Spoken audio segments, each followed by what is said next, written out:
안녕하세요. 물리학원 개념완성 8번째 수업 시작하겠습니다. 이번 시간 단원명은 일과 에너지입니다. 이번 시간에는 일과 에너지에 대해 기본 개념과 에너지를 다루는 방법을 익혀보겠습니다. 저번 시간에는 갈릴레이와 케플러의 연구 결과를 토대로 뉴턴이 완성한 힘과 운동의 관계, 운동량과 충격량의 관계에 대해 알아보았습니다. 이 정도로만 해도 충분했을 텐데 인간의 자연에 대한 호기심은 끝이 없었습니다. 뉴턴 이후에도 수많은 위대한 과학자들이 등장하여 자연에서 일어나는 현상들의 보편적인 법칙을 찾기 위해 노력했습니다. 특히 카르노, 줄, 폰 마이어, 헬름홀츠에 의해 도입된 에너지라는 개념은 물체의 운동을 훌륭하게 설명할 수 있는 놀라운 발견이었습니다. 또 여러분은 전기에너지, 열에너지, 파동에너지, 전자의 에너지준이라는 말을 아마 접해보았을 겁니다. 이처럼 에너지는 물체의 운동뿐만 아니라 다양한 자연현상들을 에너지 보존이라는 원리로 통합하여 설명할 수 있습니다.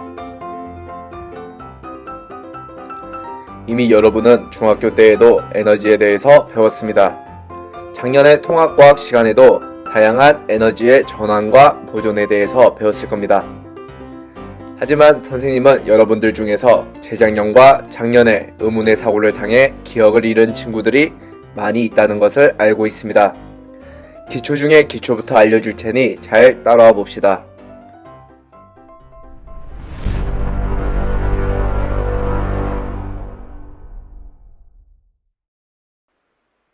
물체에 힘이 작용하여 물체가 힘의 방향으로 이동하였을 때 우리는 물체에 작용한 힘이 일을 하였다고 합니다.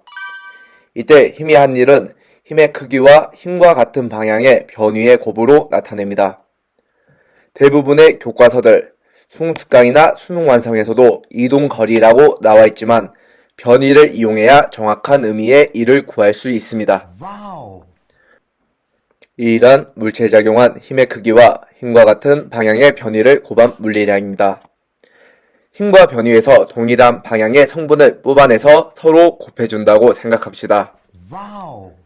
기호는 이를 뜻하는 워크의 앞글자를 따서 W를 씁니다.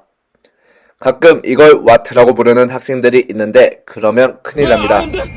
와트는 일이 아닌 일률 혹은 전력의 단위로 일의 기호와는 무관합니다. 그러니 우리는 이 기호를 W라고 읽습니다. 단위는 힘과 변위의 곱이므로 뉴턴 곱하기 미터입니다. 이걸 고급스럽게 J라고 쓰고 줄이라고 읽습니다. 방향은 어떨까요? 기호에 지금까지 우리 눈을 거슬리게 만든 화살표가 보이지 않습니다. 일은 방향이 없고 크기만 갖는 물리량, 스칼라입니다. 그렇다고 방심하면 안됩니다. 일에도 플러스, 마이너스, 양과 음의 부호가 있습니다. 이게 무엇을 의미하는지는 뒤에서 알아보겠습니다. 참고로 일의 단위 줄은 힘의 단위 뉴턴처럼 위대한 물리학자의 이름에서 따왔습니다.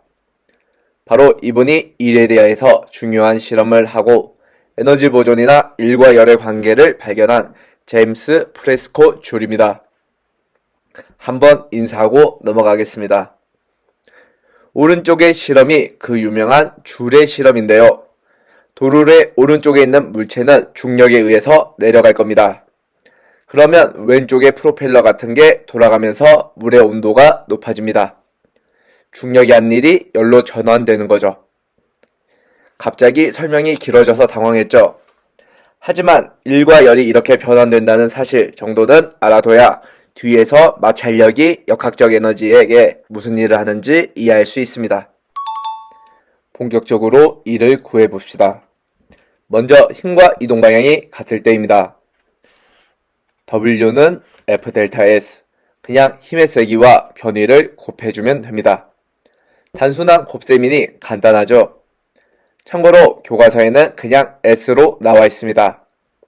선생님은 미래에 여러분이 이 일을 시간으로 나눠서 인류를 구하거나 연력학 공부를 할 때를 대비해서 이렇게 델타 S로 쓰는 방법도 익혀두는 것을 추천합니다. 물체에 작용하는 힘의 방향과 운동 방향이 달라지면 상황이 조금 어려워집니다. 힘과 변위에서 동일한 방향의 성분을 뽑아내 서로 곱해줘야 합니다. 어떤 걸 뽑아낼지는 그때그때 편한 걸 고르면 됩니다. 뭐를 나누든 결과는 똑같을 테니까요. 이 그림에서 힘의 성분을 나눠놨네요. 변위와 방향이 같은 성분은 무엇인가요? Fx입니다. 그러면 1은 Fx와 변위 델타 S를 곱한 것과 같습니다. 여기에서 Fx를 삼각함수를 이용해서 나타내 볼까요? 힘과 변위 사이의 각도가 세타라고 하면 Fx는 F 코사인 세타와 같습니다. 그래서 1은 F 델타 S 코사인 세타 이렇게 표현할 수 있습니다. 짜잔! 방금 배운 1의 개념을 완벽하게 이해하기 위해서 1이 0이 되는 상황들을 살펴보겠습니다. 먼저 이 식 W는 F 델타 S 코사인 세타를 여러분이 기억하고 있다면 쉽게 찾을 수 있습니다. 1이 0이 되려면 F 힘이 0이거나 델타 S 변위가 0이거나 코사인 세타가 0이 되면 됩니다. 먼저 F 힘이 0인 상황입니다. 마찰력, 공기저항 또는 다른 외력이 작용하지 않아서 물체가 등속도 운동을 하고 있습니다. 이때 물체에 작용하는 힘, R자임이 없기 때문에 일 자체를 언급하기도 부끄러운 상황입니다. 두 번째는 델타 S, 변위가 0인 상황입니다. 벽을 밀었는데 벽이 움직이지 않네요. 벽의 변위가 0입니다. 이때 벽을 민 힘이 한 일은 자연스럽게 0이 됩니다. 힘을 분명히 작용했는데도 한 일이 0이라니 참 슬프죠. 다음 주에 수업 준비가 안 된 학생들에게는 이 허망함을 느낄 수 있는 체험을 시켜봐도 괜찮을 것 같습니다. 마지막으로 코사인 세타가 0인 상황입니다. 힘과 변위 사이의 각도가 얼마일 때 코사인 세타가 0이 될까요? 여기에서 0이라고 대답하는 학생들은 아주 위험한 상태입니다. 여러분들이 지금 배우고 있는 물리학 1에는 수학이 그렇게 많이 등장하지 않습니다. 하지만 물리를 이해하기 위해서는 삼각함수의 개념은 꼭 숙지하고 있어야 합니다. 언제 코사인 세타가 0이 되나요? 바로 힘의 방향과 변위, 운동 방향이 서로 수직할 때입니다. 대표적인 예가 지구 주위를 공전하는 인공위성처럼 물체가 등속 원운동할 때입니다. 등속 원운동하는 물체는 항상 R자임의 방향과 운동 방향이 수직합니다. 그래서 여기에서 지구가 인공위성을 당기는 힘, 즉 중력이 하는 일이 0입니다. 또 앞에서 봤던 물체를 FM으로 밀었던 상황에서도 일이 0인 경우를 찾을 수 있습니다. 여기에서 물체에 작용하는 중력이 하는 일은 얼마일까요? 물체의 운동 방향은 오른쪽이고요. 중력이 작용하는 방향은 아래 방향입니다. 서로 수직합니다. 즉 여기에서 중력이 하는 일은 0입니다. 퀘스트 25번에는 힘과 운동 방향이 다를 때 이를 구하는 예제가 나와 있습니다. 방금 배운 내용들을 사용하면 여러분들이 쉽게 구할 수 있으니 꼭 풀어보면서 일이라는 개념과 친해지는 시간을 갖도록 합시다. 이제 여러분은 1의 99%를 이해했습니다. 100%를 채우기 위해서 꼭 이 내용을 알아야 합니다. 1은 힘과 변위의 곱이었습니다. 그래서 힘 변위 그래프에서 그래프가 변위축과 이루는 면적은 힘이 한 1과 같습니다. 퀘스트 26번에 이걸 적용해 볼 수 있는 예제가 나와 있으니 연습해 봅시다.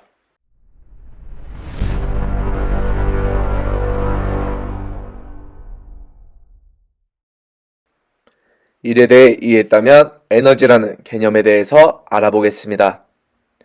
에너지는 활용하는 원리에 따라서 다양하게 정의됩니다. 지금 당장은 에너지란 일을 할 수 있는 능력, 이 정도로만 알아두면 됩니다.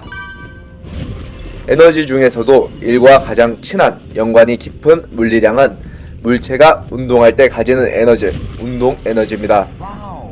이미 여러분은 주변에서 어떻게 하는 물체가 더 큰 일, 더 많은 일을 하는지 봐왔기 때문에 본능적으로 알고 있을 겁니다. 질량이 큰 물체가 질량이 작은 물체보다 큰 일을 합니다. 또 속력이 빠른 물체가 속력이 느린 물체보다 큰 일을 합니다. 운동에너지란 운동하는 물체가 가지는 에너지입니다. 기호는 키네틱 에너지의 앞글자를 따서 K를 쓰기도 하고 EK를 쓰기도 합니다. 또 몇몇 책에서는 T를 쓰기도 합니다. 하지만 아직 이 개념에 익숙하지 않은 여러분은 다른 물리량과 혼동하는 일을 방지하기 위해서 EK를 쓰도록 합시다. 운동에너지를 구하는 방법은 2분의 1 mv 제곱입니다. 질량과 속도의 제곱을 곱한 다음에 2로 나눠주면 됩니다. 또 저번 시간에 배운 운동량 개념과 연결하여 나타낼 수도 있습니다. P는 mv를 활용해 두뇌를 빠르게 돌려보면 2m분의 p 제곱이 나옵니다. 운동량의 제곱을 질량과 2로 나눠주면 구할 수 있습니다. 단위는 1과 똑같이 줄을 사용합니다. 방향은 없습니다. 위로 운동하든 아래로 운동하든 오른쪽으로 운동하든 왼쪽으로 운동하든 질량과 속력만 동일하다면 운동에너지도 동일합니다.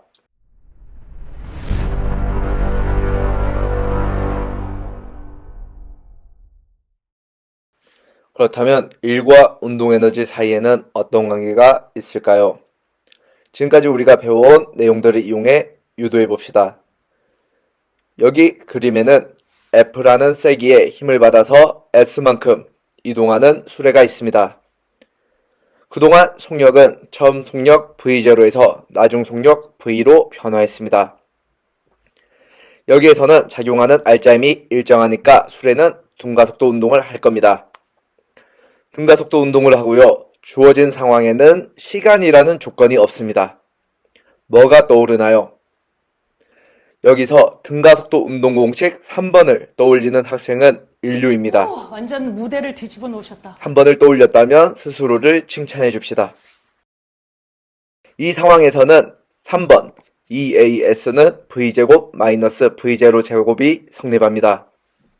이제 질량이 나오니까 양변을 질량으로 곱하고 2로 나눠봅시다. 어떻게 되나요? MAS, 마스는 2분의 1 mv제곱 마이너스 2분의 1 mv0 제곱이 나옵니다. 우변의 내용이 뭔가 매우 반갑지만 좌변부터 살펴보겠습니다. MA는 무엇과 같나요? 맞습니다. F는 MA, 힘 F와 같습니다. 그렇다면 힘과 변이 S를 곱하면 무엇이 되나요? 우리가 오늘 배워왔던 거죠. 1이 나옵니다.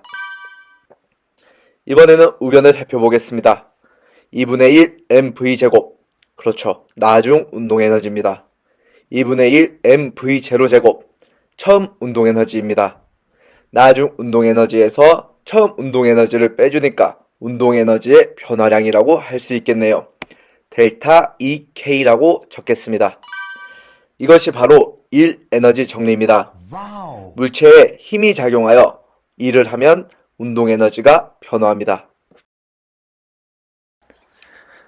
여기 정지해 있는 물체가 있습니다. 이 물체에 20N의 R자임이 10m를 이동하는 동안 작용합니다. 그렇게 된다면 운동에너지의 변화량은 200J입니다.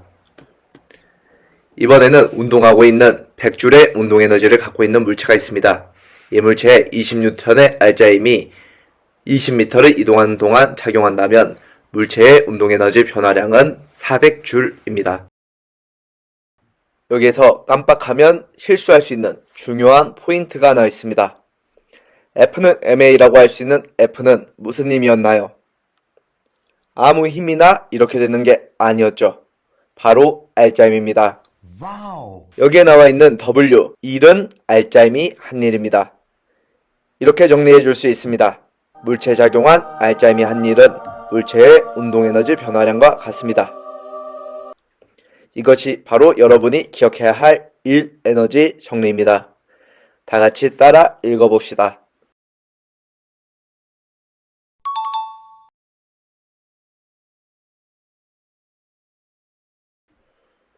이제 1 에너지 정리를 알았으니 1에 플러스 마이너스 부호의 의미를 설명할 수 있습니다. 일 에너지 정리에서 하는 일이 플러스라면 나중 운동에너지가 처음 운동에너지보다 큽니다. 여기에서 투수가 공에 작용하는 힘은 공의 플러스의 일을 합니다. 하는 일이 마이너스라면 나중 운동에너지는 처음 운동에너지보다 작아집니다. 여기에서 포수가 공에 작용하는 힘은 공의 마이너스의 일을 한다고 얘기할 수 있습니다. 우리가 처음 일을 구하는 방법을 배웠던 시점으로 돌아가 플러스 마이너스를 설명할 수도 있습니다. 여기에서 코사인 값에 따라 1의 부호가 달라집니다. 언제 코사인이 플러스인가요? 힘의 방향과 운동 방향 사이의 각도가 0도에서 90도 사이일 때입니다. 이때 힘의 운동 방향 성분은 운동 방향과 같다는 걸 확인할 수 있습니다. 언제 코사인이 마이너스 의미되나요? 힘의 방향과 운동 방향 사이의 각도가 90도에서 180도 사이일 때입니다. 이때는 힘의 운동 방향 성분은 운동 방향과 서로 반대입니다. 힘의 방향과 운동 방향이 같을 때 속력이 증가하고 힘의 방향과 운동 방향이 반대일 때 속력이 감소한다. 우리가 저번 시간까지 계속 배웠던 사실과 동일합니다. 단지 1, 에너지라는 새로운 개념이 등장했을 뿐입니다. 지금까지 1과 운동에너지 그리고 둘 사이의 관계에 대해 알아보았습니다. 다음 시간에는 포텐셜 에너지와 역학적 에너지 보존에 대해 알아보겠습니다. 이러한 내용들을 이해하기 위해서는 오늘 배운 1과 에너지에 대한 개념을 꼭 숙지하고 있어야 합니다.